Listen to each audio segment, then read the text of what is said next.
Welcome to the MoneyShow.com Video Network. My guest today is Andrew Horowitz. Welcome, Andrew. Hi, thanks. Good to have you back. Hey, you follow all facets of the investment world, and I know you must have some thoughts on the auto industry, the problems they're seeing, and they want money, they want to bail out, and how do you think that's going to end up? Can we lose the auto industry and still keep some sort of industrial capacity? Well, I think the auto industry actually, unfortunately, can't be lost. I mean, I think there's going to be a big change to what it is today, because it's, when you think of the too big to fail and what would happen if the auto industry went down, between the plastics companies, the steel companies, the people that work for it. I mean, the incredible amount of reverberation through not only domestically but internationally would be unbelievable if these companies went down. So you're going to see a big change coming. You could see obviously consolidation in the industry, but one of the things that has to happen in the automobile industry, first of all, is that unions need to be abolished. Now that's going to come pretty harsh to a lot of people, and they're going to say, what are you talking about? Unions are the thing. But you can't have two companies, earning money from one source. In other words,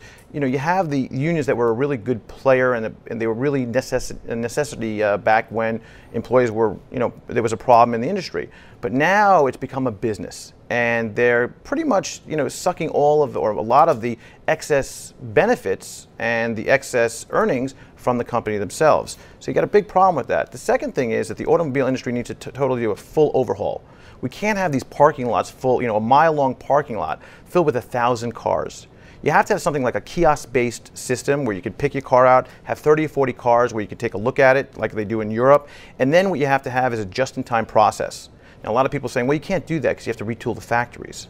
But what you can do is, instead of this ridiculous idea where you have to have every single year a brand new car that comes out in August these days, it used to be November.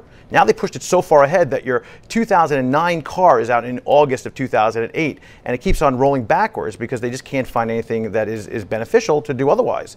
So if you change that and you do it on an every other year basis, maybe to roll out a new car, and at the same time what you do is you retool the factories to be a just-in-time Dell-like experience, and you retrain people that they can't do what they've done is just drive off the lot, and then obviously tame down the salespeople in the dealerships. I think we'll have a really big change, and we can really see the auto industry do well.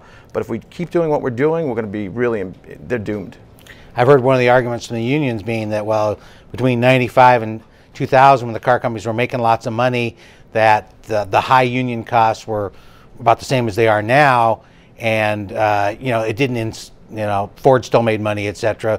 The executives, the shareholders made money. So, the union side, I guess, would argue that, well, it wasn't our fault that the management decided to, couldn't see the light and kept deciding to build these gas guzzlers and Hummers and, no, there's no question that the management has a big problem. What we saw recently, which was, I thought, mind-blowing, that Ford went back and put the F-150 back on, into production. They took it off because it was a problem from a gas standpoint. There was no sales. All of a sudden, gas drops dramatically in price, and the first thing that Ford does is starts up the F-150 line again.